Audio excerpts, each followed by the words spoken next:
Yo, yo, yo, what's poppin', everybody? Welcome to another edition of the Podicast right here on the local Corner Multimedia YouTube page. Remember to like and subscribe. That's how you're able to get the lowdown on every single thing that happens in and around Botswana, dog. We got it covered corner to corner. And of course, this is where you get the Podcast every single Wednesday at 3 p.m. Thank you so much for hanging out with us, man. I am SCAR. I'm your host with the most. We are slowly creeping up to 100 episodes, guys. So we have some really fun news for you. We're going to have a live event that we're going to have, you guys come through to. We're going to have our guests. We're going to have the actual show happening in front of a live audience. So you guys make sure that you keep it right here to find out how you can be part of it. Actually, let me just tell you how you can be part of it. World of Wines is where we're shooting at. This is where we're at. It's actually part of the SMCG Wines, community. So they got all of the best wines from all across the world, guys. From Spain, they got some from Italy, where the real grapes are from, France. Yeah. So I love South Africa, but we've been drinking a lot of the Cape Town stuff. Like I'm doing right now, we have it's called the Ara Accountants Blend. It's actually from Ara Vineyard, go Stellenbosch. You see, I'm actually brushing up my thing. So you can actually purchase some of these wines over here, and that's how you get a double ticket for you and whoever you want to come and watch the Podicast with. That said, we have a new guest for you as usual. This gentleman here holds a BSc in construction engineering from the Lawrence Institute of Technology. He also has an MSc, which is a Masters of Science. Because some people carry like their credentials on their heads. You think, okay, that guy must have a Masters of Science. But I just know him as a hustler. He gets things done. So it's really dope to see all of these, the things you've been able to do in your life. But he's going to be here to tell us about all of it, okay? He's got more than 30 years of experience as the sole shareholder of Zackhem Construction, which is a firm that has been involved in significant infrastructure projects all across Botswana. So this is why we have him in the house, man. He's a mystery in himself. A lot of people think they know him because they know of his name, but we are here to let you know who he is through his own mouth. Ladies and gentlemen, without further ado, give it up for Mr. Nicolas Zackhem. How are you, sir? Thank you, Scar. Good to see you, man. Good to see you, big homie. A lot of people don't know that when I left radio, you were actually one of the people who threw me like an olive branch because we were actually running Nicolas on your behalf. So that also opened my eyes up to business. So yeah, I owe you a whole lot of gratitude. So thank you so much for being here. Thank you for calling here. Yes, sir. First of all, congratulations. Gaborone United won the league. I mean, there's one game left, but it's official. You guys are the champions. Yeah, true. We are the champion. How does it feel? Unbelievable. Great. Yeah, I saw you celebrating. You're one of the few owners, directors, who has stuck it out with the team, even in the bad, even in the good. I mean, we're seeing so many news coming out right now of people getting into partnerships with the teams and jumping out. Why have you been in there for this long? Anything you venture in, if you come in with the right purpose, with the right mind, you will succeed somehow. Yes, but if you come on a bit confused or the expectation is too high, anytime you have expectation too high before you get into a project, it really might be distract you, misdirect you or something, Yes, sir. So when you know me, before you met me, Nicolas, we used to play social football together back in the days. Yes, sir. You were my number 2. You were the one making me run up on the 7. Exactly. So we share a lot of heated moment, joy moment. So it goes back. So, yes, football is my love, my passion. So, yeah. So when I joined you, it was on a purpose for the love of football, for the improvement of football, for the empowerment of a young player. And when you do something you love and you're passionate about it, you ought to excel somehow. Yes, sir. And you go through a lot of frustration along the line. Yeah. But if you want to give up, then don't come into a project. Yeah. You have to have your mindset of what you want to do, how you're going to tackle it, and how far you're going to go. I joined in 2005, 2006, and it has been down, a bit, up, we won, then we go down. We won again in 21, 22, then we took a dip, and now here we come. I mean, nobody gave us a chance this year around because we had a struggle the whole season, and as you know, our former coach, Ponesa, left us almost in the middle of the season to do his own project, which we have really gave him our blessing. But nevertheless, he left with a bit of good assembled team, only needed now a fine-tuning with somebody with experience, like the current coach, Dimitri. He has a vast experience. He comes from Bulgaria, so he plays European-style football. Stoichkov. I'm thinking Stoichkov. Exactly, 1994, Bulgaria was one of the best teams. Yes, sir. I mean, we can't forget that. So, yeah, so he brought that flair into the team and brought the confidence to the player and the attitude of winning mentality. I mean, imagine we won the last 8 games, and that's how we became the champion. Yeah. So it was not like a draw, 8 games in a row. Yeah, that's beautiful. I mean, I saw the joy from all of the players as well, including yourself. It was like one of those things. Even CCTV, I think, made it an interview. You know, they had him on social media. No one really had you guys winning it. You know, I think they thought someone else was going to win it. I don't want to mention any names because guys are still in pain. But guys didn't give you a chance this time around, huh? We had our own struggle. We lost games which we really, for a game we thought we'll win, we have lost them. We lost them badly. Yeah. Nevertheless, the new coach or the Dimitri have really gave them that energy, gave them that confidence, and played good football. Yes, if you've seen the game, it was a good display of football, to be honest with you. The game we played against Galaxy, they tried, but we were on a different level that particular day. And it's actually sweet to win it against Galaxy, I'm sure. You know, out of all of the teams, winning it against Galaxy must have been something sweet as well. It's true. Yeah. It's true. It's special. Yes, sir. I'm going to start from the beginning, though, because I don't know if a lot of people know about your origin stories. You've done a lot of interviews, but I just want you to briefly tell us a little bit about where you were born, your family environment, and a little bit about the environment that you grew up in. Yeah, actually, I'm a 1960... born December 1960. 1960, okay. Yeah, now 1960? Yeah. Older than my mom, Zach. You don't even and you're playing football and stuff. What? Yeah, I try. Some here and there, even now, with the web chance, I've tried. I'm trying to keep a bit fit here and there, you know. Yes, when you grow older, you need to look after your house. It catch up on you so quickly, yeah. Yeah, born 1960, December 1960, you know. And, you know, my name is Nicolas. Without the H, is a French name. Yeah. Because in Europe, they celebrate Saint Nicolas on the December 6th. And I was born December 6th. So my father was a religious man who, you know, go to the church and so on. Yeah. So he chose that name to go with Saint Nicolas, where we celebrated in Lebanon also. But it's a big celebration, you know, so that's the name came from. Definitely. Yeah, now I come from... I could say the background is more into education background. We are in the family, 7 engineers. Some of them now, 2 of them passed away, and yeah, not close. My brother, we are 3 engineers. My cousin on my father's side, which, you know, there were 4 engineers. So we gone into engineering because we find success there. And when you grow, the old man will tell you, especially me, I was number 11 in the family. I was the last born. Oof. So I had to say, I don't want to really to be into engineering. Yeah. But he said, no. It's a business thing, your family thing, you need to get involved. And being the last one, I had no choice. So I went to America. You know, we had a civil war in Lebanon back in the 70s. And it was very difficult to cross to university because checkpoint militia fighting. So it was very difficult. My 2 brothers were there in America already. So then I joined them. And yeah, everybody insisted on me to do civil engineering. Actually, I wanted to go into acting. Do you believe that? I'm trying to. I don't believe this. That's why I wanted. Yeah, that's why, you know how you grow and you hear. Yeah. But I was far from that anyway.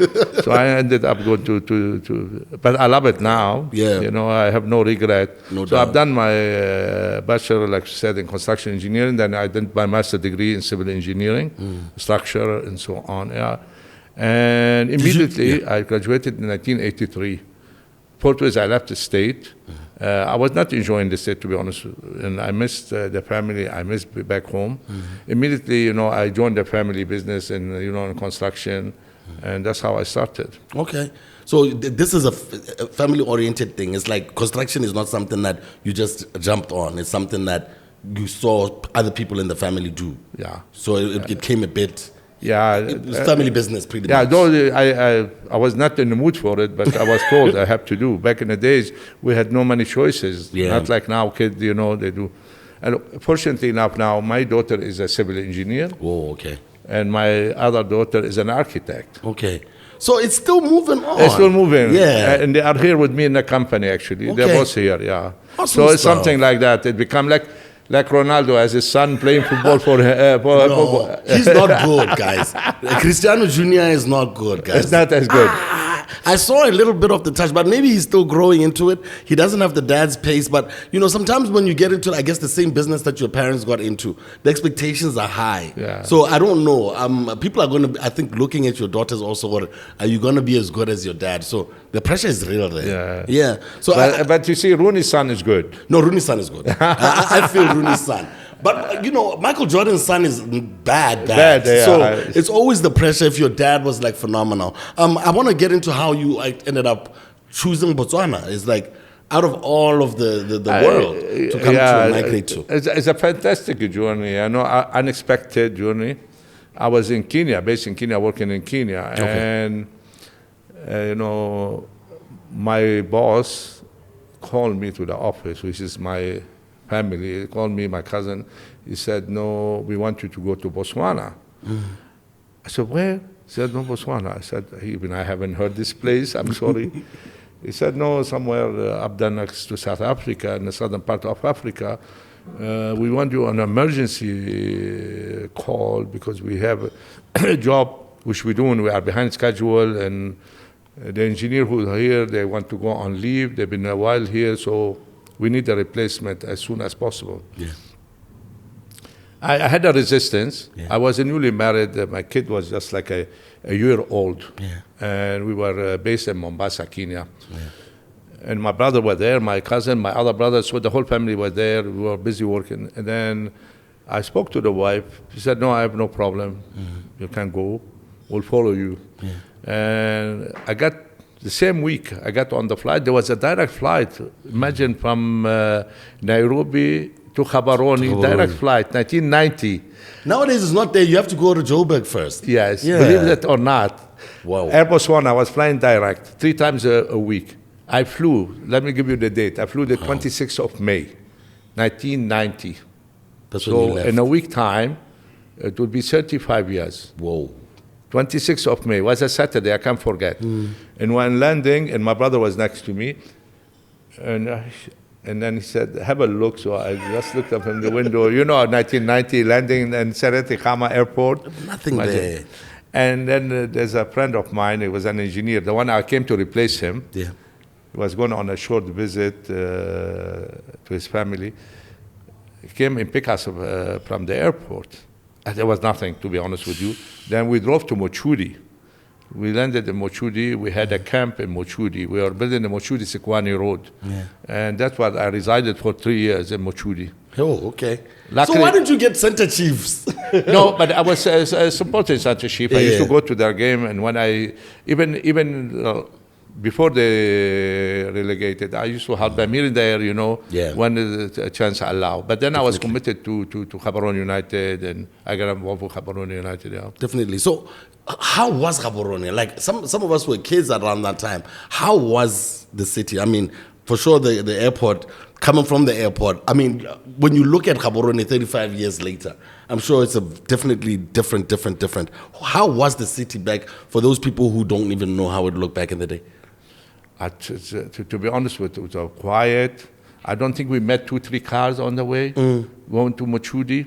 I remember I used to drive to Francistown, maybe meet the whole road, you make 10 cars. Jeez. If you're lucky, you drive 200 kilometers, 150 kilometers, you don't see cars, And yeah, it was very quiet. Yeah. It was, you could see it's a humble city. Yeah. But immediately, you know, when I look and I saw the sky and I looked there and how quiet, I said, this is a place. It's a place to be honest with you. Yeah. Is it because this is a place you could see, you read, you had a bit of idea. It's not internet like now, Yeah. but they will tell you from the head office that this city is growing, Yeah. the country has a good economy, is safe, and Yeah. so on. And that attracts. And then when you meet the people, you engage with them, you see them humble, you see them tolerant, Yeah. and you could see them very respectful. And I'm telling you, you know what, I didn't know much about the South African apartheid, like deep inside, but back in the school days before I went to America, I used to demonstrate in favor of, you know, the resistance, even the Rhodesia and so on, but we were not well informed. Yeah. Because, you know, back then there are no internet, no cell phone, nothing. So we have that sketchy thing that the African been mistreated and so on. So we back in the school, you know, we were more of a lefty, you know, left side, what they call it, left regime supporter back then, you know. Yeah. Come from the Arab war, the Palestinian issue, the Lebanese issue. So you know to grow like that. And then we come and see this, what's happening. Yeah. But so when I came here, people still have that respect. So people will go down. And I used to tell them, no, come on, guys. Because people are used to it, you know? Yeah. The humility of Botswana. I think things are changing though these days, you know. I don't know if we're losing some of that humility that we used to have. I don't know what you think. If you compare like what really makes a Botswana, which is that humility and respect. I don't know what you think about it. Do you think we're losing out on that? Yeah, a little bit. The whole world is losing. Yeah. Not only Botswana. Maybe Botswana is still better than many places that I've been to be honest with you. With the first growing, with the first media thing and the first social media, it's crazy now. People have the tendency, kids have the tendency to have disrespect. Back in the days, you want disrespect your father. You want disrespect your grandmother. Now these days, you know, you talk to any kid, you could see them with that bit attitude, you know. They read a lot from the media. They see a lot of things. The exposure, everything have changed. So Botswana is still much better than other countries I visit, to be honest with you. So yes, it's not like the 1990. The humbleness is not the same level, but it's still much better than many places. I hear that a lot. We still have it, guys. Let's hold on to it. That's what our culture really is, man. That humility. Boto is very important. We don't need to lose the Boto. And now people are taking it in the States. I heard like basketball players talking about Ubuntu. You know, like that's something that people are taking from across the world as well. So I think that's something we should hold on to. I don't know, what were some of the obstacles as a newcomer to the country? What were some of the things that were difficult to navigate when you were now, you know? To be honest with you, for me, it was the most difficult thing was the language barrier. The unfortunate part, I was doing office work in government communication because we were with the Ministry of Work. So all my writing, because I was in charge of the project, so all my writing was in English, all my communication, all of reading. When I dealing in the office, everything was English. So for me, it was very difficult to learn Botswana. But my other colleague who had been on site became better than me in the language, to be honest with you, because they communicate to the operator who doesn't speak well English. But in my office, everybody in Botswana I met in the offices or the government level spoke fluent English, good English. And English you understand, you know. It's not like other places, the English, we don't know if it's English or other. No, definitely. So how then do you get to founding Zack Construction and move away from, you know, the business that brought you into Botswana? See, actually, when I came here, I came here, and one of the conditions, I wanted to be a shareholder in the business. Because I did a very good job here, and I've been promised that become a thing. And I couldn't be employee. I was employee for 13 years, 15 years. And, you know, there's a progress. And family, you know, family is not easy, you know, to progress. Even ascension in the family. Even ascending in the family business is not easy at all. Yeah, especially when you are the youngest of this, the whole crew. Who do you have the meeting with? Who do you have the meeting with to say, guys, now it's time for me to go up? Like, no, who's the boss? You meet the boss. The boss is the family, you know. So it was a very difficult. We agreed and we disagreed, and then Then I established Zack in 1992, and it was not easy. Then I had a meeting. They flew from Nairobi, including my brother flew from Nairobi, and said, no, we want to stay in the business. I said, look, I don't see growth the way I see it. Yeah. But you know, when you are ambitious, Yeah. especially at my age, and you know, I was in 30 years old, by then 31 years old. Yeah. I've done enough schooling. Yeah. I've done enough work. I've been working 13 years. I work in Nairobi. I work in Beirut, Lebanon. I built some road. So I felt that I'm capable now to be the MD and a shareholder. Yeah. With something, you know, family dispute. You know, when you fight with somebody you don't know or you haven't met, it is an easy thing. Easy. You can forget. When it's a family thing, you fight with your brother, your sister, your neighbor is difficult. Yeah. Because every day, every week, somebody will come and tell you some story, depending on the mood. So that's how it is, yeah.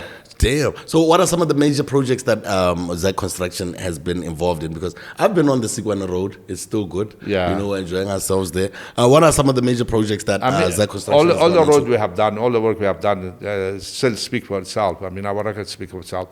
We've done a lot of infrastructure. We are the most experienced. We have done the largest amount of infrastructure. We've done like 8 major ones.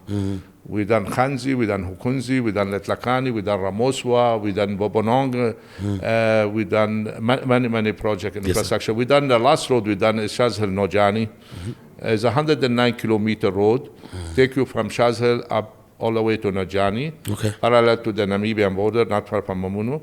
It's a very arid place. It's very difficult. It's the most difficult, actually, place we ever done. Yeah. It was a bit of struggle, but nevertheless, the job is finished. It's as good as Moshu Sikwani, even better. One of the best built road, I can tell you now. Yeah. And people can witness to that, is that Shazhil Nojani, 109 kilometers. Sure.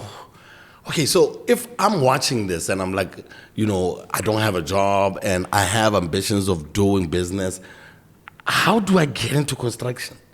You know, because it always looks so far-fetched. It's like, do I need to have like a lot of capital? You know, if anyone is really thinking about it, because some of these things, everyone is trying to be a musician. I want more people to move towards other things. So what about construction? Like, how hard is it to start in construction? You see, in construction, Botswana, like other places in the world, you don't have to be an engineer to have a construction company, to practice construction. If you want to medical, you have to be a doctor. If you are a lawyer, you have to be having a law degree. If you are an accountant, you have to have an account. But with construction, most of our guys here, they don't have a civil engineering degree, or they have never been into construction side, and they decided they want to establish, and the opportunity was there. And the government helped, they helped themselves, they're clever. So, I mean, your neighbor here, one of the biggest contractor, they are not civil engineer. Yeah, but it's a lot of people like that.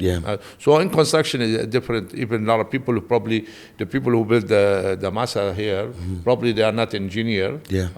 But when you have the mean, the capital, you can hire people. So just to be brave and you say, I want to do it. I want to get definitely into it. There's been talk about the Boka sports facility, where you announced that you are planning on building a multi-million pula sports facility in Boka.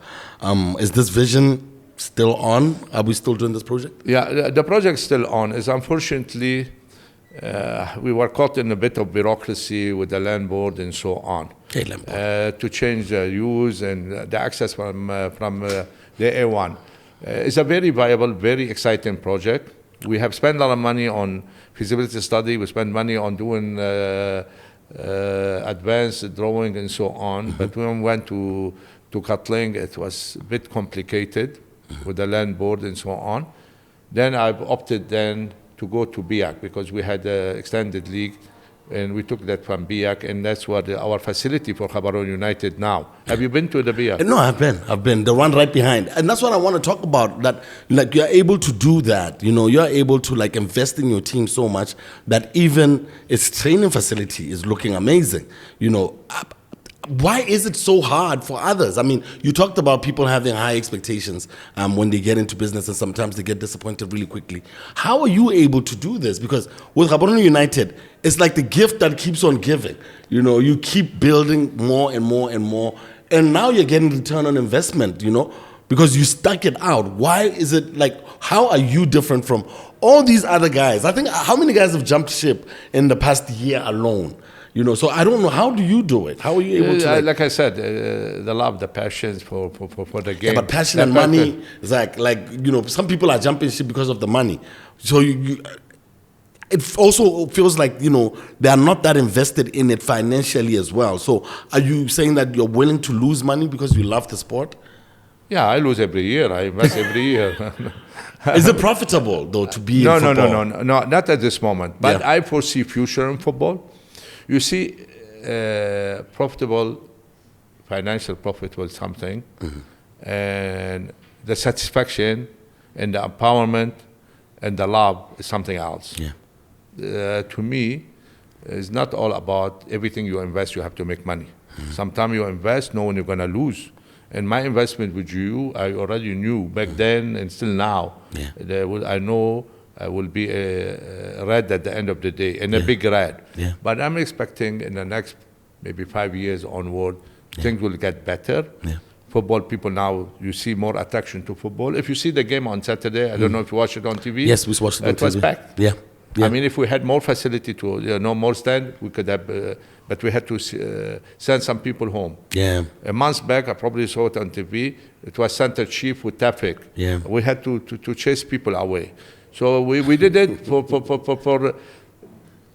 for facility to train and play games here and there. Yeah. But now the demand, I mean, like today we receive a letter from Orange. I want to use a facility for double header of the 2 semi-final. Okay. On the Saturday after. So you had to start paying off. Yeah. Because I had a vision. Yeah. And I want to do the Boca one. And you know the Boca one, we're talking about project between 70 to 90 million back then.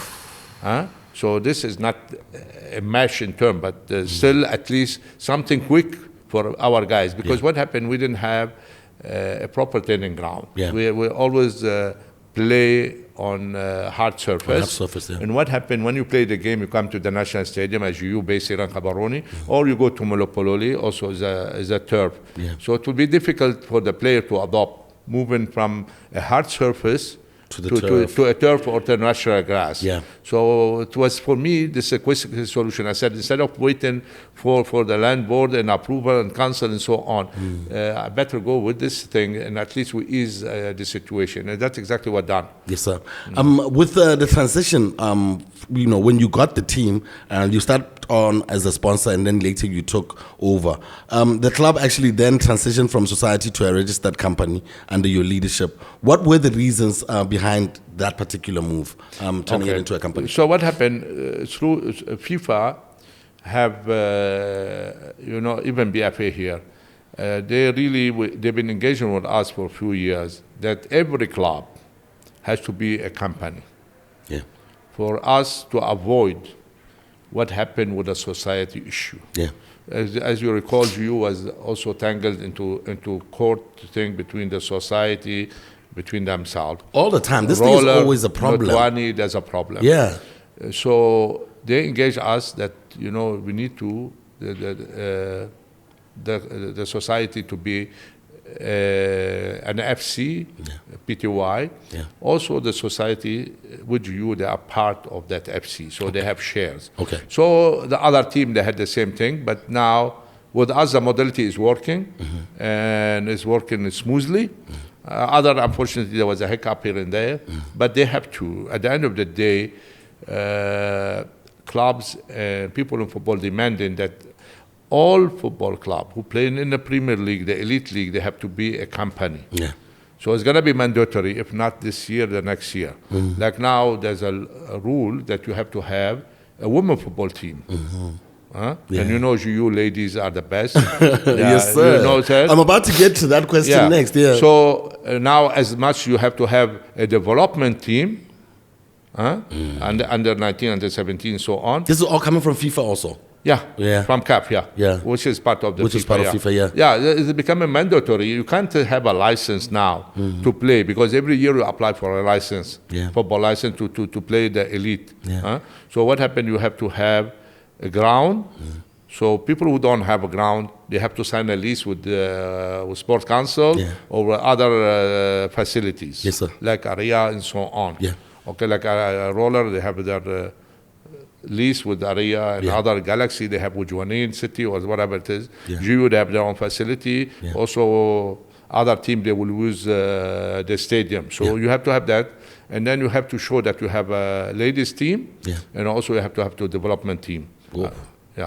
Yeah, I want to get into that because you are actually trailblazing as far as women's football development. What is the future that you envision for the women's team? And I mean, look globally, women football is growing. Yeah, very much. So why Botswana should be different? And we're actually winning in the women's side a lot. Much better, I think, from the boys. Way better. We have a chance at the AFCON with the ladies. So what future do you think? You want them to, you want to be able to send players outside of the country? Because I'm always wondering with these players, do they have agents? Some they have agents, some they get contacted. Like we have 2 players left GU, they are playing in Turkey. Yeah. And one of them was playing for the team who won the league, so she will be playing Champion League. Oh, for Mamelodi Sundowns? There was No, from the league GU. here, for GU. Yeah. Okay. Ben 10, she played in Turkey. Her team won the league. Okay. She's now training with us because now she's off season. She's training with us. Loni also the same thing. She played in Turkey. She's back with us training. Yeah, there's a future. Yes, it's moving, Yeah. I mean, imagine in Saudi Arabia now, they have a women team. Whoa. To show you that women football is growing. Are they playing with the hijab? Huh? Are they wearing the hijab? Yeah, somewhere they wear hijab. I mean, even Moroccan, you find some Libyan they play with part hijab, and some they play normal. Okay. Awesome stuff. Yeah, but women football is going to grow. Like everything now, women is dominating. You go to any bank now, majority are ladies. Yeah. You go, money CEO are ladies. Yeah. You can't now anymore differentiate. Yeah. Everybody is at equal right. Everybody can be anywhere. Yes, everywhere. We have a president, prime ministers are women. So. Okay, awesome stuff. Let's talk a little bit about the sponsorships and the partnerships that you've been able to get for the team. You secured like a 3 million Pula sponsorship deal with Bank Gaborone, which was a significant milestone as far as our business, our football is concerned. How did this partnership come about, and how can more clubs get sponsorship? What are they doing wrong? You see, first of all, any sponsor want to come to you, we want to see a stable office that they know their money will be safeguarded, their interest will be safeguarded. Yeah. So the bank, when he want to give you money, and then he look at you, and the next day he hear or he reads or she reads that salaries are not being paid of players. Yeah. The bank will wonder, wow. Or the insurance. We had back in the days Old Mutual as an insurance company. Now we have Bank Gaborone, yes, sir. And there will be other coming on board. We have another company called Tradinic also sponsoring a bit of money. So that definitely. So when a sponsor comes, want to see growth. They want to see improvement. They want to see advertisement. Yeah. I mean, if you come to the game, we have give Bank Gaborone a good advertisement. Yeah. You saw that. Yeah. Yeah. So that's important. Yeah. They look at it and they say, then you tell the player they need to open a Bank Gaborone. You tell the admin, have an account with Bank Gaborone. You tell the director, we want your account there. That's how business work. Yeah. So if you have that mind and you have that, straightforward dealing, I see a lot of people. And now with the new administration of the government, they're encouraging football. You could see that. Yeah. I see more people adopting into the game. Yes, sir. Awesome stuff. That's why the future is there. The future Trust is there. me. But Trust me. you've been quoted though once as saying football is dead in BW. I don't know when this was. This is coming from my notes. I don't know if you remember you saying that before. That you were quoted as saying football is dead in BW. I don't know if you remember saying that, but it's dead. Yes, dead. Have you said that before? I've said it. Like you want to 5 elaborate? years back. That was 5 years back. Yeah, 5 years back. But now we're winning, so it's not. No, I didn't mean by then the clubs. Yeah. I was talking about the admin itself at the mother body. There were not much happening. But now there's movement. Okay. After the COVID, we came better. Yeah. The football was start now picking energy. Yeah. So though, if you look back then in 2020, we stopped because of COVID. And when we resumed, we were one of the best country in terms of the COVID protection and the COVID. People came to the stadium immediately. Yeah. We allowed people to come to the stadium. We took measures. I was the chairman of the BFL by then. Yeah. And I spoke to the Ministry of Health, I spoke to the Ministry of Sport, Youth and Sport, and I said, we want to vaccinate our player, our coach and staff before we go to the ground. Yeah. So we have no fear. And that's what exactly happened. They were very helpful. Yeah. They sent them to our liquidity center to vaccinate to the team. Yeah. Other people, they sent them up north, and we did. In a span of 10 days to 2 weeks, everybody was vaccinated. Yeah. So the player was at ease, the supporter was at ease, though we did not go with the full stand. Yeah. But if you recall very well, South Africa did not allow we were blessed. They were having a horrible time. I remember even Europe was having such a horrible time. Like, I don't know what we were able to do down here. And we were good, man. We were good over here. Thanks God we lost no players. Yeah. We hardly heard that somebody really was suffering from COVID. From COVID as well. Yeah. That's one thing that I wanted to give props for, because the football did come back and it brought like some life also into people actually stepping out as well. I want to talk about the BFL relationship with the BFA. How is the relationship there? Because, every week there's a story, but nowadays, I think ever since Tariq came on, it looks like things are a bit calmer. We don't have a lot of stories about fighting going on. What is the relationship between the BFL and the BFA? The relationship, you see, BFL, and I want to put it straight to you and to your viewer. Yes, sir. I've been demanding for myself personally for autonomy of the Premier League from the mother body. Autonomy is not a full independent, but you can decide your own affair. Yeah. Like when you say Catalonia has autonomy, but they still report to Madrid. Yes, and when they try to demonstrate, they told them, hey, the president had to run away. The same thing in football. So we wanted all the time autonomous football for the Premier League, for the elite league. So we don't want interference from the mother body, though we play under the umbrella of the mother body. So one of the issue was led to this statement was the autonomous thing. Then we engaged, and there was like a reconciliation between all parties, and they have agreed that will give us the autonomy. And that's how the autonomy was obtained in 2020.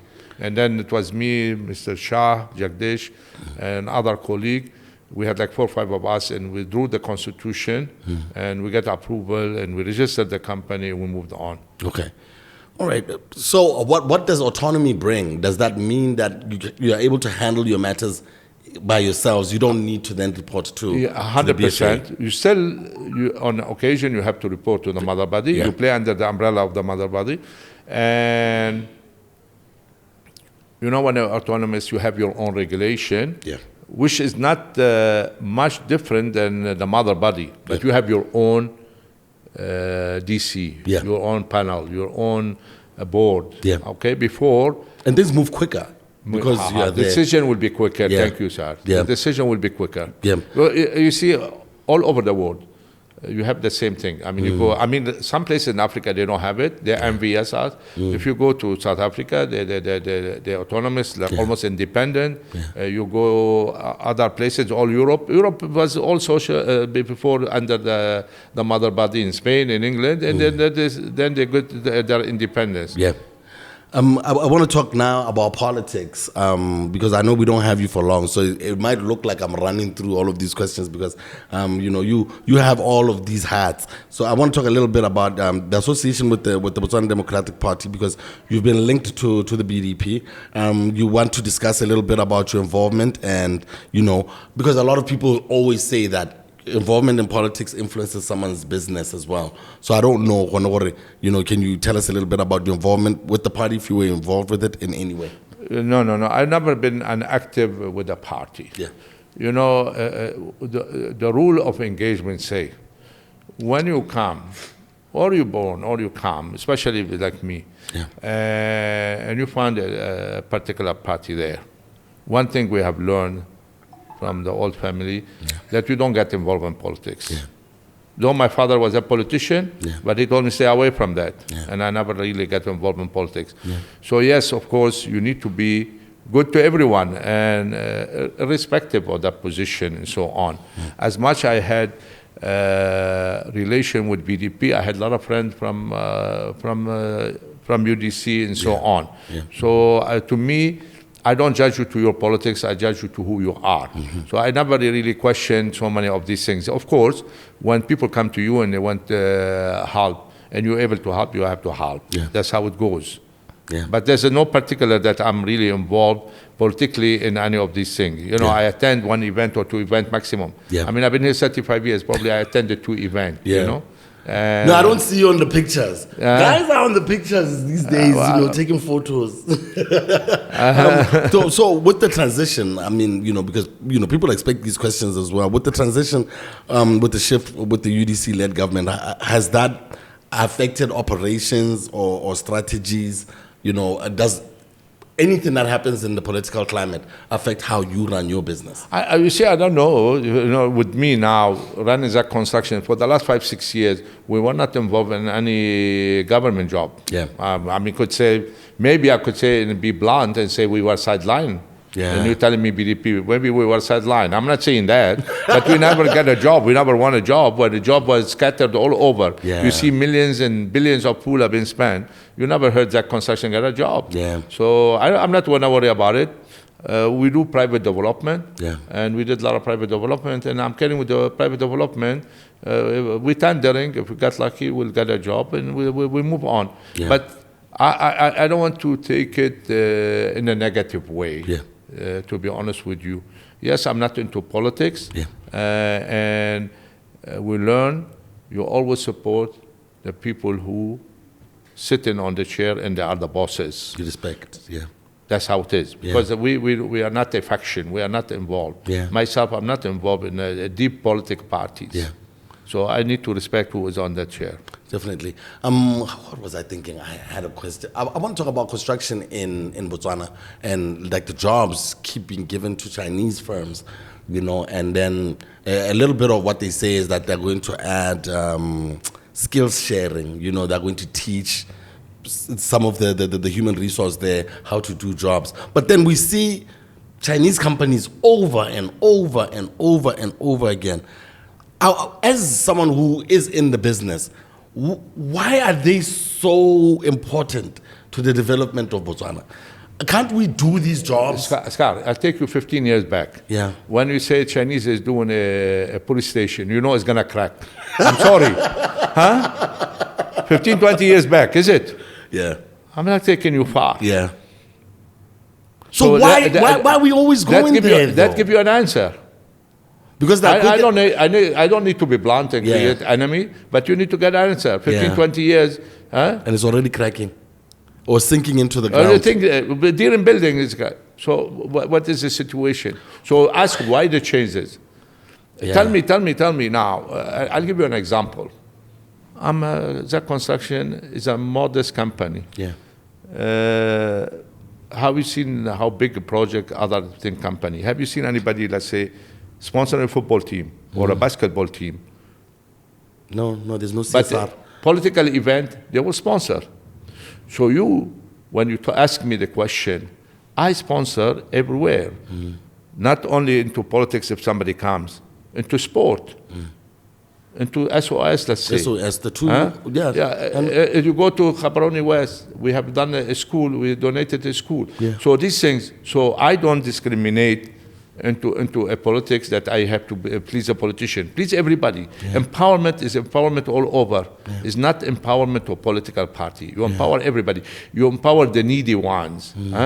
So to me, football, take you back, my involvement is more empowerment to see somebody who enjoys football like the way I do.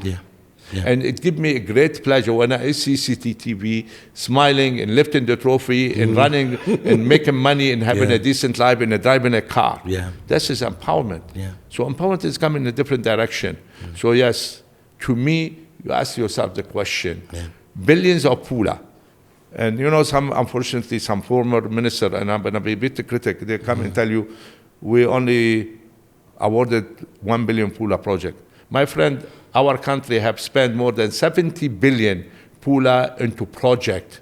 And if you take 90% of the money going to where? To one single place. 70 billion, if I'm wrong. And I can count for you the project and the project and the project. So tell me. I don't know. It always baffles me because it always looks so obvious all the time. Like and you get the big ones. You've seen it obvious. How about me sitting in the market? In the business space. You know how hurting it is. You know how disturbing it is. When you see and you know what is happening, it's very frustrating. Jesus. Yeah, no, I can only imagine, especially even the smaller businesses as well. You can imagine that they're not getting any action at all, and it's billions on billions and billions and billions. But hey, I have to bring, I guess, one of the ministers one day to try and break it down to us. But no one is going to admit to taking money for themselves. No one is going to admit that. You mean you want to bring former ministers? Former ministers, not not the new guys. Yeah, former minister. Because these guys are not yet accountable for anything. So you have to be careful, eh? Do you think politics have influence in sports? Do you believe like political affiliation have played a role in the development of sports in Botswana, or the challenges faced by football clubs? Sorry? The development of football, is it political? Do you think that there has to be politicians who actually like sports to push sports ahead? Because our football, I don't know. I mean, right now there's even a beef between the BFA and AFCON and stuff. And sometimes you are thinking about AFCON, yeah. Yeah, and I'm thinking about the politics of sports is just, it's crazy, especially football. It's worse than the politics itself. There's politics in there as well. Yeah, huh? look, I know. I was in the helm of BFL for 3 years. I remember you were at BFL. Yeah. But then you and Mr. Shah and I think someone else, I always looked at, because you have financial muscle, in that's why you guys end up being at the helm of these things, Or don't guys step up? Because we always see this. Not really. Let me tell you something. Yeah. I never wanted that job. I never wanted that hustle. Yeah. They nominate me from the floor, uncontested, and they insisted on me. We want you because we know of your wisdom of the game and so on. Yeah. And I only accepted on one condition. I said, I'm not good in finance, so I can't deal with anything financial. I want Mr. Shah to be my treasurer and my next to me, because he's been there, he knows finance, he's accountant by profession. Yeah. If you accept him, then I'll take the helm. And that's how it goes. Then along the way, there were bit politics for election politics, which me and Mr. Shah, we never really strived to be into football or into the BFA itself. Yeah. We were serving the BFL and the interests of BFL. Yeah. And we ended up in a bit of a thing. But now that's behind us. Yeah. I want to talk a little bit about something lighter, which is your love for poker. In 2009, you actually won the All Africa Poker Championship. I think it was also on the Blitz channel on Supersport. You actually, you won the whole thing. How did you get into poker? You see, I go with poker like football. When I used to kick the ball, I used to play poker with my friend back in the high school days. Okay. Yeah, that's how crazy. How easy is poker? I've never learned how to play poker. Yeah, the poker is just a mind. So how then do you come from playing with your friends at home to entering an All-Africa Championship? Look, in the 2003, 2004, I played so many times social poker and so on with friends and so. So I was doing some work in Swaziland. Yeah. So one of the guy, my junior, I used to go once a month to attend meeting. We were building a road there. Yeah. And once a month I used to go spend like 3-4 days. So this junior man, he said, you know what? Where are you staying in that hotel? They have poker tournament. I hear you play poker, boss. Would you try it? I said, yeah, I'll go. Yeah. So I booked in a hotel that evening. I went and I started playing. Yeah. So it was like every quarter, there would be a tournament, and other places in Joburg and so on. And that's how it started. In 2009 I won it. I won many events, but this one was very big in terms of the number of players, in terms of the audience, in terms of the involvement. And it was for a while on the channel. There was I don't know if you remember. There was a betting channel. I used to see that betting channel as well. Yeah, the poker channel and so on, So how much was the pot? Like, how much do you need to have to even get into the game? Yeah, well, what was there? Wasn't much, like 3,000 rand entry. Okay. What was the ultimate, like, what do you want at the end? That time I won 1 million rand, plus a trip to Las Vegas, plus accommodation, and entry to the World Series of Poker. The entry World Series of Poker was $10,000 US. Jesus. So that all paid by the organizer. What did you spend the money on? It's a real question. That is difficult to answer. Because I'm trying to figure out, like, if I walk you have like Chez Nicolas. You put Chez Nicolas there. We put it in Chez Or Sky Lounge. So you invested back into something else. Yeah, create employment. So how do you have fun? Like, what do you spend the surplus money on? Because, you work hard and you do your thing. What do you spend? Football. Football. No, come on, Zach. I promise you, mostly in football. I think if I had I do still travel a lot and play poker. I play poker. Like, as we speak, we have a tournament. I told them I can't during the weekend. And Joburg, and I said, no, I'm involved in a football match, so I don't want to go there. So I might go tomorrow, spend 3 days and relax and so on now because my mood is good. Because you can't play poker if you are tense. What are some of the things that you think, poker has taught you and how you navigate your life? Poker is very good. It's a mind game. It's a very mind. That's why they say face of poker. Poker face, A lot of people put shade. I don't put shade. If you put when you're playing like this, or you put like this, or you put like that, you sometimes, they will read you. They can see what's going on. We look into the vein when you are betting. How is your vein pumping? Here. The neck vein. There's so many things you need to learn. For real? You see, it's stressful, and you have to put a poker face, So yes, you're playing against individual. You need to outsmart them. As long as you need to be somehow lucky, but the element of statistic, because you need to work on statistic. How many aces still left in the deck? One ace is open, another ace is open. They are already dealt a 12 card, so the probability to get an ace coming in the deck is 2 out maybe of 32, that probability. And you want to bet if you're going to get that card or not. And then you see that risk in the probability. With money on the line. I put the money on the line, thank you. And sometimes you hit, sometimes you don't hit. And but there's a lot of probability statistic in it, What do you think the gambling authority being set up in Botswana is going to do for, I guess, gambling in the country? Do you think it's a good addition? Well, look, gambling, as long as it's responsible gambling, then it's good. It's part of entertainment, part of also benefiting the country. The gambling, if you see the gambling authority making a lot of money. They're making Betway is making a lot of money. I was at that launch. I'm shocked. With me, I don't bet online. I don't do betting on anything. Many people did it. Like this. I only play poker. I don't bet on anything. But I was shocked to hear the figures. That was the number. 770 million there. It's amazing. It's crazy. It's crazy. You see, there's a lot of money. That's why Betway. They are in England. They are in Premier League there. And hopefully, we saw they will come. They will come here. No, they launched it. They launched, but we want them to take to help us. No, I mean, they launched that they're going to be part of the F&B Premiership. But I heard it's not a big number. I heard the stories, I was there at the launch. They even did you the were whole... there.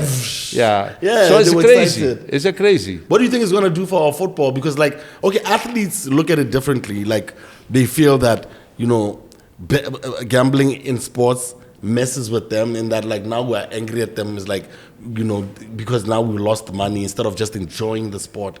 What do you think sports betting is going to do for Botswana? Thank you. That's very important. And the unfortunate part, there was no proper regulation put in place before launching this platform.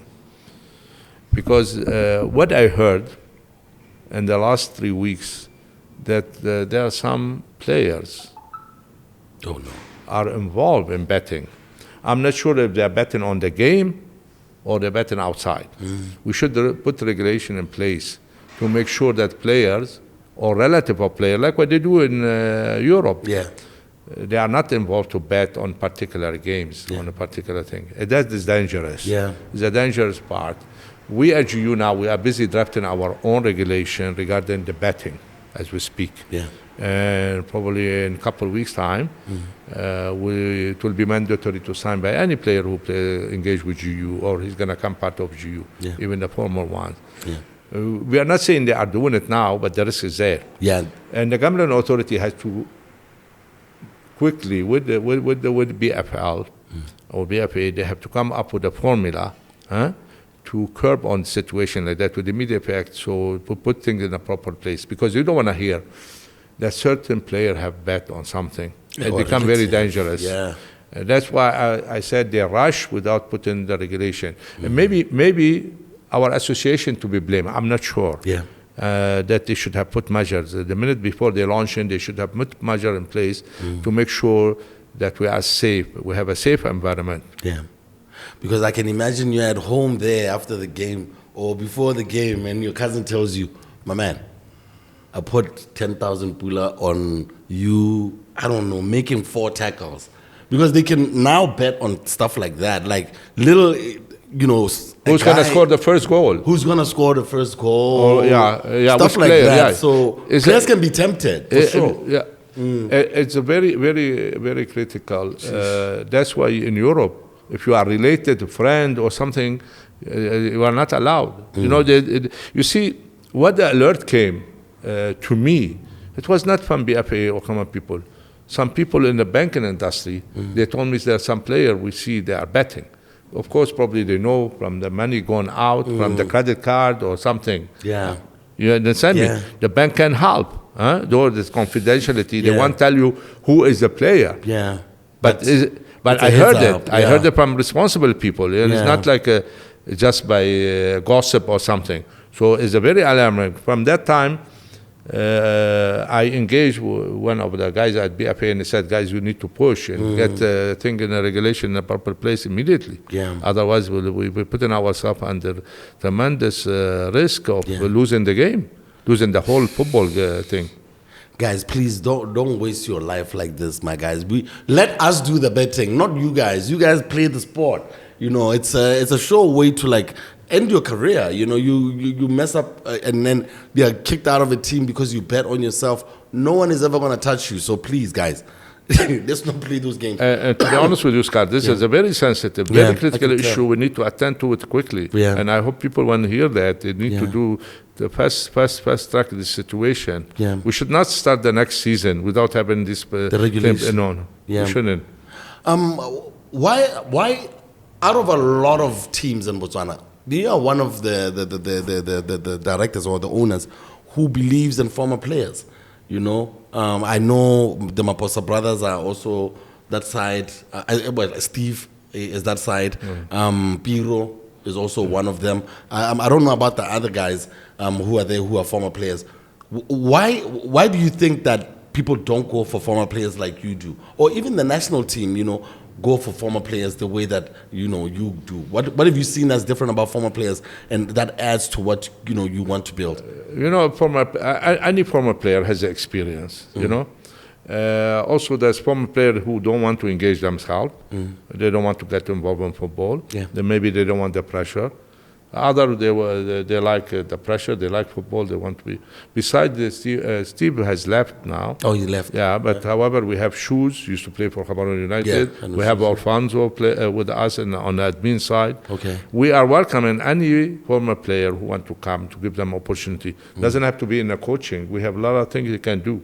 Like Alfonso is in charge of ticket sales. Shoes is on the bench. Then we signed Vincent Piri, the former player, Vincent Piri. Ortega, he's been on the program. Yeah, he's been with us for a few months now. That's my bro. since the start of this second half of the season. Yeah. We engage. There's a former player who's willing and, want to grow with us, so we have no problem. Yeah. Look at Piro. He stayed with us for almost 5 years something. Yeah. And he made a good name for himself. He achieved with us. Yeah. We are happy with him. And, we split it on a good note. Yeah. And he made it to the national team. I mean, that's, levels. It's moving on up. What is your vision for the future of Botswana, particularly in the areas of infrastructure, sports, and youth development? I know it's a hard question. You can think about it. But what is your vision for these things? Because I think that's what you are really passionate about, especially as someone who, I don't know if people know that you own the Deja Vu, and that's pretty much where the country, the city, congregates. You know what I mean? So you do a whole lot of different things. So I want to just figure out your philosophy as far as, particularly your infrastructure, sports, and youth development. Yeah. Youth is the future in every country, not only in Botswana. If there's no youth, no vibrant youth, no opportunity for youth, then we have a problem. Yes, sir. Then the crime rate, drug abuse, alcohol abuse, all sorts of things. Nothing. Yeah. So we need to keep the youth engaged. Yeah. And we need also sport to go hand in hand, because a sport nation is a healthy nation. Yes, sir. Yeah. So when youth start to involve themselves with sport, they get away from so many things. Yeah. And it's also now sport become a future, a career, a business. In football, athletic, or anything. You see Tebogo now. Yeah. He's making a good life. And he's still winning. And he's still winning, and he's going to win for the next many years to come. Yeah, he's doing his thing. I'm so proud of that guy. And now Tebogo has opened the floodgate to too many athletic. Now I see so many of our they are doing very well. Yeah. Number one, number two. I was at the Diamond. I was impressed. Yeah. So the future is there. They're making life. They're making good life. They make prosper life. And when they do that, it affects the whole environment around them. Not only the family, the neighbor, the friend. They all benefit somehow. Yeah. If they don't benefit financially, they find it morally, they find that confidence, the future is there. Yeah. So to me, youth sport, these are very important. They are the pillar of any society. Yeah. When these two things are not there. If I go back 20 years, I used to be upset because we didn't have a proper sport program. Yeah. And if I get to 25 years, we used to enjoy ourselves going there and spend Sunday or Friday night playing, kicking the ball, whatever it comes. So it's very important to be honest with you. Yes, sir. And I like what our president has done, Excellency Boko. He engaged some of the youth, like a former Miss Botswana, Minister of Youth. That's very, very important, It's a key position to be a youth minister, to encourage the youth, to give them opportunity, because she knows them, she understands them, she has the same age, she feels for them, she knows the struggle of the youth. It will add value, and we need more people of that caliber to come and be there in a key position. Definitely. Yes, youth is the future. I don't know why, because you've done so much as far as a private company doing things for the public. Why is it so difficult to get involvement from private entities in the development of, let's say, sports, entertainment, all of this stuff? Why is it so hard and it's always like now we're so dependent on government to do things for us, because we don't get things from the private companies that are literally making business off us. So why is it so hard for them to engage with the community the same way that you do? The unfortunate part, we don't have regulation in place by the government or law that you need to contribute, let's say, toward youth or sport or whatever it is. Yeah. So it depends on the people who is in charge of the private company. Yes, sir. Some people who feel like me, I love football. Yeah. So drive me to contribute toward football. Yeah. I like the energy. That's why I opened Sky Lounge. Yeah. And I opened by then chez Nicolas, now Deja Vu. Yeah. I opened another restaurant, remember, Liban. Yeah. To create employment, use, and I was not looking to make money. And the city was asleep. Huh? We had nothing to do. I remember when Liban came through. Yes. You see, I created the energy. Yes. That was important. That was very important. Like, I went nuts. Like, we didn't have anything in the city center. You know, there was absolutely nothing. We had to go to Pakalani, or we had to go out of town. And then you put it right in the heart of the city. And how many people lost their life in Pakalani because of driving? Of the A1, yeah. No, we competed with those guys for a long time. They called the police on us. Yeah, you know. Yeah, I remember the stories. But it was a great concept. It was amazing, yeah. No, you know what? I'm looking at the time because we hit the hour mark, and I was telling you I was going to have you for an hour.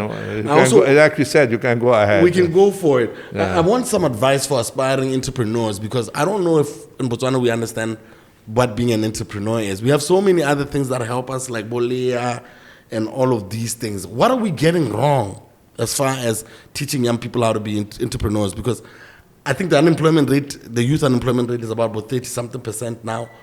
There's no jobs. People are not getting jobs. What are we getting wrong as a country trying to be entrepreneurs? Okay. You see, and I think a lot of people are not been taught how you become a business person or entrepreneur, if you're going to call it. Yeah. Most of our guys, and unfortunately, they seek a quick, fast money. Yeah. I'm going to give you an example. When I started Zack Construction in 1992, my first job, it was 250,000 pula. Yeah.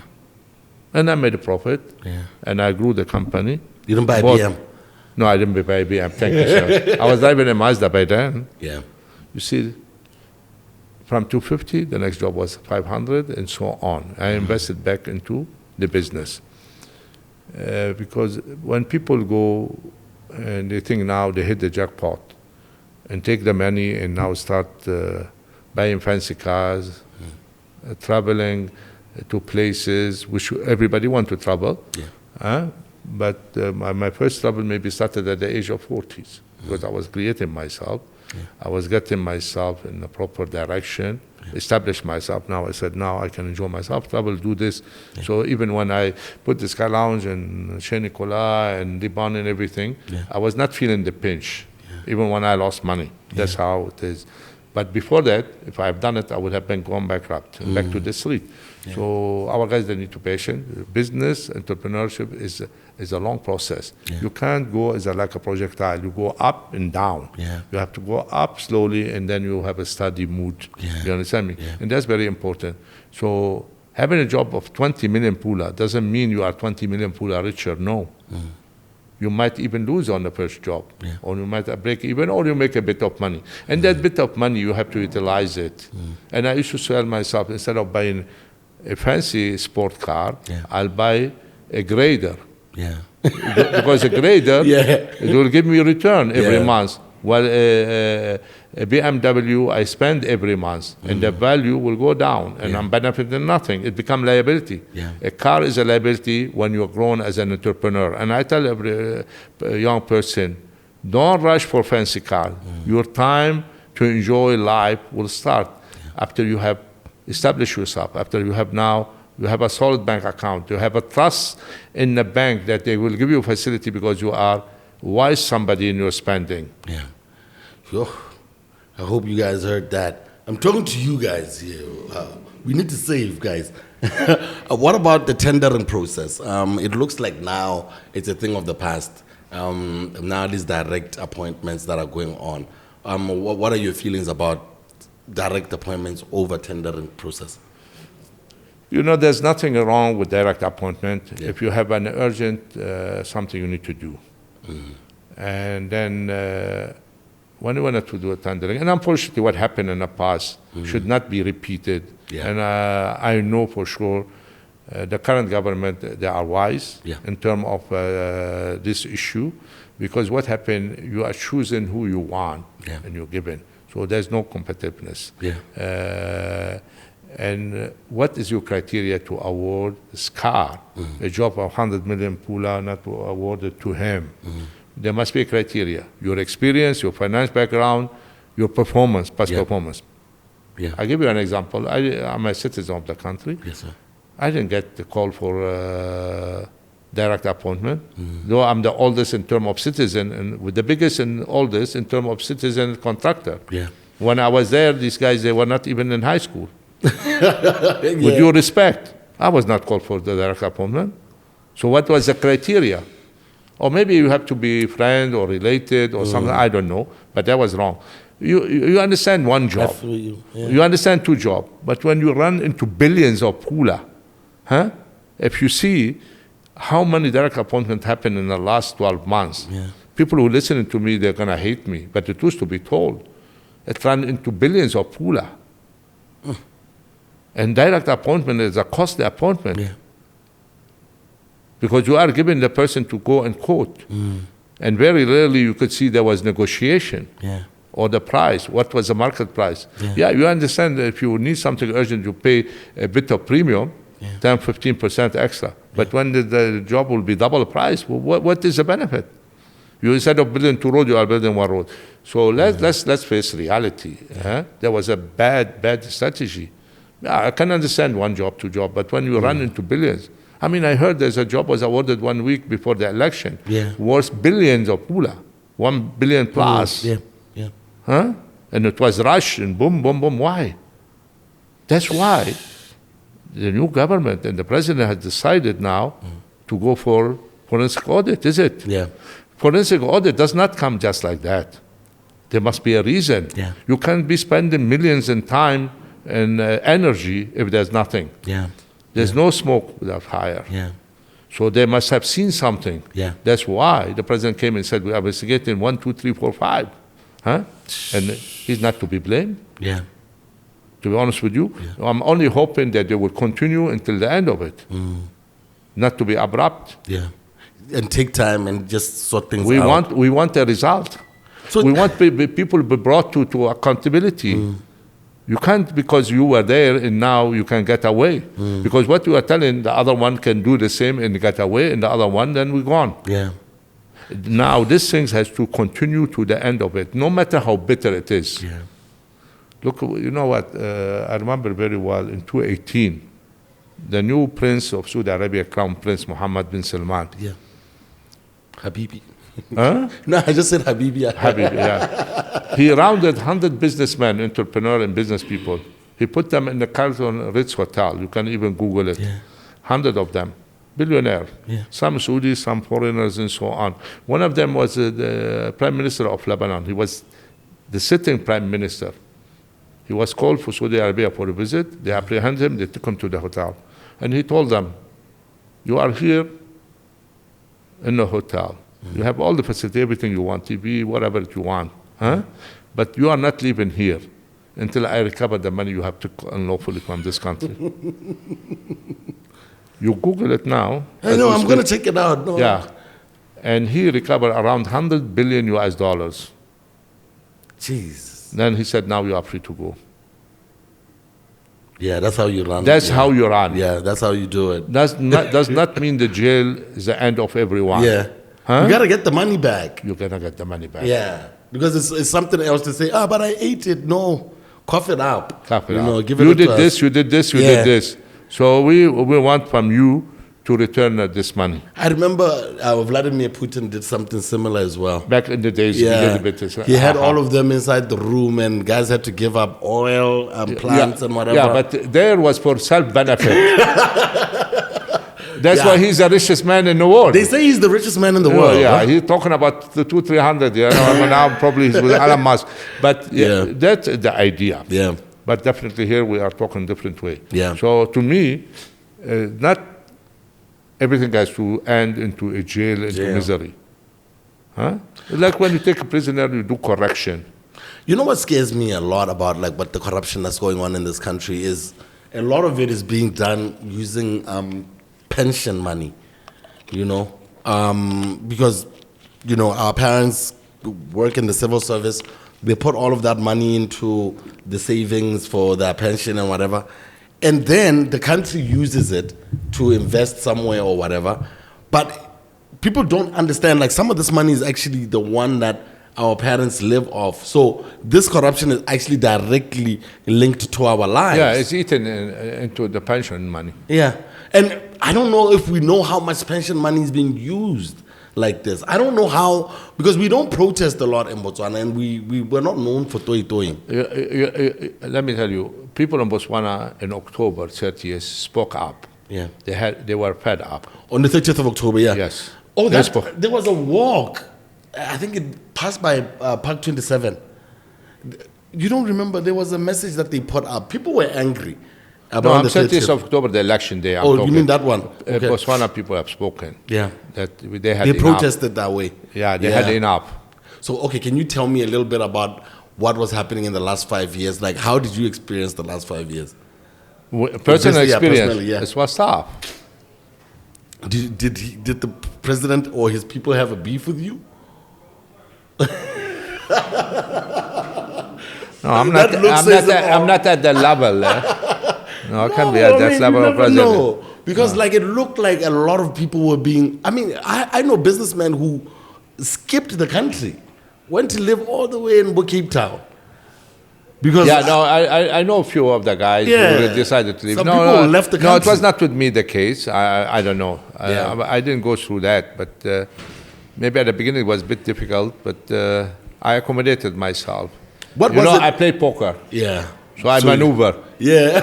So I needed to know when to throw my card. Yeah. If you hear that song for the Kenny Rogers called The Gambler. Yeah. When you play poker, you need to know when to throw your card. Oh, you need to know when to fold them. When you surrender, you have to fold them. When to fold them, yeah. Yeah, that's the song. That's my jam. I love that jam right there. Yeah. I have one last question for you. This is for the young ones, who know about you. I mean, your name... When someone says Zach, they already know. I mean, you're like, I nearly said Beyonce. You know when people have one name like Prince, or when people say Zach, even when they've never met you, people know who you are. How do you deal with the fame when you walk into a building and stuff and people are like, Nicolas Zackhem? How do people treat you? I think Zach is an easy thing to pronounce it. You know, everybody says Zach. Just you. How do people treat you? How do people respond to you? Because they know about you before. Your name precedes you. Well, I've been here 35 years. Yeah. So I came with the population was in the city, maybe a couple 100,000. Yeah, 800,000 probably. So everybody knew everybody. And, in my position, being into construction, also I used to play social football from 1992. But guys, he's not bad at all. Zach is a good number 2. Even he did his thing. He would tackle, but I had to tackle. Run back. Yes. I'm a hard tackler, but you're right. I didn't have the speed. That's that situation. So I met a lot of people. I engaged with a lot of people, and with football, being in football. But before football, I was involved in volleyball. Are you aware of that? No, I have all of it here, including softball. There's the Gilport Lions, I can see. There's BDF 11. You've been a lot. You also, Zach Mafolofulo. Used to be called Zach Mafolofulo. Yeah. We won all the champions. Read it, Zach Mafolofulo. And then Dynamite from Ramoswa. I was sponsoring them. Zach Mafolofulo, we won every tournament. Between 95, 99, we play even Zone 5, man. Whoa. Yeah, but why doesn't our volleyball really transcend into the international space? Because I think we're really good. Yeah, we were good. You see, unfortunately, football have outshined everything. Yeah, it took over. Yeah, it took over. And Botswana, like every African country, they focus on football. Yeah. Because you see also, football was wider, and also a lot of people involved, and then become a money-making machine. Yeah, yeah. So people type, you can bring 10 kids here, and the 9 kids will tell you, we want to play football. We want to play soccer, yeah. Yeah, soccer. You see that situation. But I was involved with Mapulupulu for 4 or 5 years. And we won every tournament. I mean, even in my office, I have a lot of trophies for that fact. Do you think we stand a chance in AFCON this year? Yeah. Well, is it this year? It's this year? Yeah, December this year. December this year. Toward the end of December. Why are they doing it in December? Oof. It used to be in February, right? It was always December, January. Oh, yeah, January. Okay. January. Yeah. It's going to be part of January. Do you because think you we see stand what a happened, chance? Europeans are complaining about African players They being need to involved stop too it. much in the AFCON. You heard what Jamie Carragher said about that no one is looking out for the AFCON. Who, Jamie Carragher? He can Jamie talk, Carragher. this guy, unfortunately. So he was saying that no one is looking for the AFCON. But do you think, because you've been paying more attention than I think I have, because you have a vested interest in the football, do you think we stand a chance in the AFCON this year? Yeah. We stand a You're chance, just an saying it, outside Zach, chance. like for real? But look, believe in yourself. It's very Oh, yeah. important. Nobody gave you this year they will win the league. Not at all. They believe in themselves. We thought we And should we had sit- the mentor who encouraged them. Yeah. There's we a should new push coach, the guys, Dimitri, yeah. they gave them stability, gave them peace of mind, Yeah. to be honest with you. Shout I out was Dimitri. watching every game. I Yeah. watch every training. Huh? So this is important. We need the player to believe in themselves. The coach, and they believe that they have a chance. Yeah. Yes, it's an outside chance. You see, any competition you go to, you don't give up before you start. Before you go. Yeah, that's Then you are going for a visit. Yeah. So what happened? You have to go with determination. You want to hustle and grind result. Yeah. And football is amazing. You can be the underdog. Crystal Palace won against Man City. Yeah. So you can be the underdog. You get a deflection. Yeah. You get a crazy guy who will red card. Yeah. So things can happen. Yeah. You get A penalty. penalty. You get a deflection. So the chances are there. Yeah. So you are not out of the race. So when you are in the race, you need to maximize. Yeah. Things We're can in happen. there. Things can happen, my friend. I'm so happy we're I mean, in there. we said last time I was watching when we played Tunisia 2 years back. Yeah. And we drew here. Yeah. And our guys were guarding the guy who used to play for Manchester called Yeah. Hannibal. Yeah. And he guarded him. He couldn't do anything, that guy. And a mere guy from up north called Valapi, who played for GU, the right back, he made a piece of him. He made him stay still. So it happened. Yeah. Huh?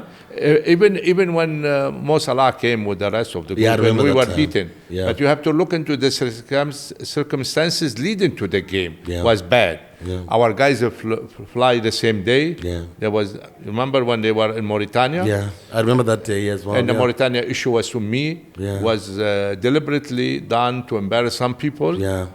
I'm Yeah. telling you now, because I was part of football then. I know what the whole thing, how it ended up. Yeah. You can't be sending a team and you're telling me there's no flight. You understand me?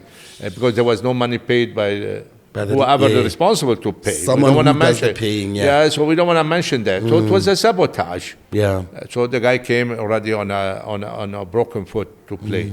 You see? Yeah. But we could have stand a chance. We played again and we qualified, is it? Yeah. Against all odds, is it? Yeah. We went Yeah. to Egypt and we got a draw in Egypt. Yeah. We didn't expect that one Yeah. You see that? at all. Yeah. But okay, so we need to be positive. We You need to be positive. Yeah. You can't be say I'm broken before you get broken. Yeah, no. If you're gonna go to the football ground and you have someone on your mind, you can't score. Can't score. The goal will be open. You won't see it. You play football. You know that, eh? I know. And when a good day and you relax, you can hit it from 30 yards and you can put it there. Because you're paying attention. You know? See, this is very important. Yeah. So yes, we have a chance. Yeah. Huh? I'm not saying we are favorite, Yeah. but the chance is there. And we have to believe in ourselves. Our guys have to believe in themselves. We have good players. You Yeah. know, to me, talent in Botswana as good as talent in Nigeria or Yeah. Senegal. And they're No. not in, by the way. Yo. The only problem is we don't have the grassroots football, which is something development football. That's why I keep arguing with these guys. We need to spend more money on development. Look at GU. We have all things. We have under 17, under 15, under 13, who they come and train and play games. We have to have, every team has that. And we have to start at the age of 7. Yeah. When we start having development at the age of 7, by that time they come to GU at the age of 11, they're already there. Yeah. In Europe, when Messi started, at what age? Yeah. Or They flew him all the way to Spain. So what I'm saying, we need to have a grassroots. We have to have more ground. The biggest team in this country, and I said it one time in 2021, Yeah. I think during the award of Gaborone United, after they won the 2021 season, Yeah. I said it, we were doing an award, and for me, I said it pity me that the biggest club in Botswana, they don't own their ground. Yeah. And I'm going to make sure that I'm going to change that. Yeah. And I said, I came to GU 20-something years back. GU is 1967 born. Yeah. They don't have a piece of land. I said roller in 1961 or 63, the same thing, they don't have a ground. Gunners, say 1960-something. I said, this is football. Well, in Mochudi Santiago, all of them, they play either on a hard pitch or they go to borrow the stadium or somewhere in one of the school. So what happened? Our guys, unfortunately, they didn't have the vision. They love football, but I mean, land was given to every foreigner, sorry to say, who wanted to do this and do a school, and they got the school and they got the land and they said this is a borrow pit and they give it to them and they build the town and everything. You understand me? I hear you. And our guys were not there. Unfortunately, look at our guys, and I'm talking about United, Roller, Chiefs, all of them. They don't have a ground. So what happened? They don't own a piece of land where they can build. Thanks to BIAC and now BPS, they gave us the ground, so we built our mini stadium to play thing. They said, we were fortunate that we had a lease with them, and they saw my vision and said, no, this guy loves football. Let's give him the opportunity. And they've been very helpful. Even now, they're very positive. Even on Saturday, we use their parking. And, so we need to approach, we need to be positive. The leader who comes into football, they have to say, this is my baby. I'm going to grow that thing by hook or crook. I need this team to have a land. I need this team. Are you telling me in 1960 or 70 or 80, this team have applied a piece of land, they would not have got it? They would have got it. And here in Mokhadisani, they got it in Tlokwen. Doesn't have to be in Extension 9. Vision. That's just the one thing. Why somebody like Jamal be able to have a stadium there, which I commend him for what he has done. But you understand me? It's expensive to go play there. I'm sorry. It's a very commercial, but it's expensive. It's his place. No, but nobody is stuff. allowed to do whatever. But what I'm saying, if he saw that opportunity, how come through all our generation, nobody saw that opportunity? Societies, that's the problem. I'm thinking that's the problem because like the societies, I don't think there's a lot of people thinking about the future. People are just worried about their position in the society and not thinking about expanding because a lot of people would have done what GU has done. See, Scar, what is the situation? The executive, they come. Some executive, they come on 2 terms, some at 4 terms. 4 terms is a short period. The person will tell you, maybe I'm going to be gone the next time. The guy was there for a month. There's a guy who was there for a month the other day. A month. You see. So what are we going to do? When you have that, when you have the vision, and then you are being selfishness in the sense you're thinking about football, you're thinking about the growth of Gaborone United. Then you have that vision to drive the team. That I'm there. I'm not there to quit. I'm there to continue. If you come with the mind to quit when the benefit is not suiting you, you're not going to grow anywhere. Have some vision, guys. Focus on that. Mr. Zach, we have to shut it down. I wanted to ask you about the All-Kasi matter and your thoughts on it. I mean, it looks like the relationship between them and the BFA has come to an end. I saw the press release by the BFA. It was basically, guys didn't bring the kit on time. There was also a 5% that they were supposed to, I guess, give as far as that crude sales and all of that. I guess it wasn't coming on time. What do you know about this situation, and is it savable? It would be nice for us to be wearing a local brand over there. I really don't know what the relationship is. Do you have any insight into what's going on? If you recall, Scar, Al-Kasi were there before, is it? By then, I was not. I was with Gaborone United, but I was not close into BFA. By then, I haven't been even to Lekidi. I only been to Lekidi from 2016. So I minded my own thing. So I never been to Lekidi. I always been with GU, but I never been to any meeting or anything. So I knew about Al-Kasi. I've seen the word, and now. During the last meeting, which I attended for the NAC, I was still the chairman of the league, so I sit on the NAC. And Al-Kasi came and did a good presentation and so on. Eventually, that was like May, June 2020. 2024. Yes, sir. And they said, no, Everybody was happy with the proposal. Everybody was happy with what was on offer and so on. And the blessing was given by the NEC to go and sign and agree and finalize. Yeah. Now, the detail of the agreement, I'm not privy to it. Yes, sir. I didn't want to be privy to it. You know, these things which it doesn't really affect directly BFL, I was not getting involved. Yes, sir. So when I sit at the NEC, I deal with matter concerning the Premier League and First Division. Yes, sir. Anything to do beyond that was not really, it's just my concern, but I'm not in the deep thought what is happening. Yeah. Because I can't have region problem, Al-Kasi problem, so Yeah. on. But there was good presentation. Yeah. And I personally knew the guy, but I never met him like on a personal level, but I knew he's Al-Kasi. Yeah. Hello. So that's my relation with him. And we were happy with what he presented, and the nod was given that we go ahead. Yes, sir. Now, what I've materialized, what is in the contract, I'm not aware. Yeah. I'm like you, I saw the letter and press release. Yes. But I can't judge from the letter or press release because we don't know what would be the answer on the other side. Yeah. Maybe BFA defaulted. Yeah. Maybe the term was not applied by both of them. Yeah. Because, you know, you can't say, I want to terminate a contract. Yeah. After all the hype, after just a few months, now what we do? We go to another brand. We are the same people who are saying we want a local brand. Now we bring a local brand. Okay?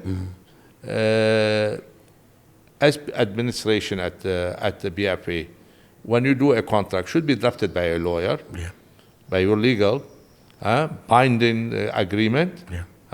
And if you think that agreement is not being fulfilled, you call the party and you sit with them and you see and you hear, because terminating is not the result. Yeah. When I hire a subcontract, if there's a problem, I call. Because if I terminate him, I'm going to suffer also. He's going to suffer, I'm going to suffer, the business is going to suffer. Yeah. So you call and see a common ground. So I don't know if that meeting had happened or not. I'm not aware of it. Yes, sir. But the situation to me should have been handled. Yeah. For the sake not of Al-Kasi, for the sake of the supporter and the Zebra themselves and the team. Now, we're going to AFCON when? Next month. A couple of months. Yeah, July here. We're going to play. The ladies are playing. Yeah. And now from there, we have the boys. So what are you going to give them wear? Are you going to go wear back the same old kit? What are you going to do? What do you justify? This is going to create a bit of unhappiness out there, to be honest with you. Yeah. To me, I would still pray on them. I ask them to get together and try to iron their difference. Even if there's a bit of loss, you absorb the loss for the better image. Yeah. What are you going to say to the people? Here we bring a Botswana who failed. So what are we saying? Are we encouraging each other? No. We support. Yeah. Then you take the loss and now you learn. It will be a learning curve. To me, honestly, they should withdraw these things and they sit together, try to iron it and see how it is. Yes, sir. I think that's the best way to end this conversation, Mr. Zach. Thank you you, God. so Thank much, you. big Thank you, homie. guys. Thank you, guys. I called Mr. Zach yesterday and he said, say less. And then he came through, man. Thank you so much, big homie. And I really, really appreciate it. And everything that you continue to do for our football, you continue to do for our city. As our adopted son of Botswana, we absolutely, absolutely love you. And, go GU!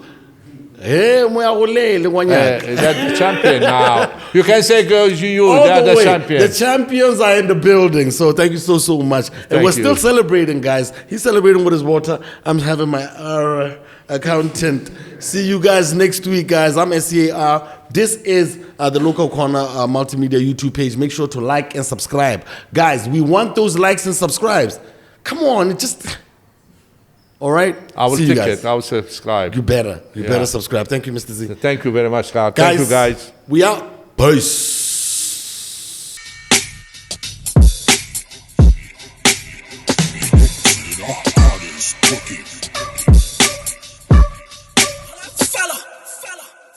People of different identities. PODI-CAST with BFA.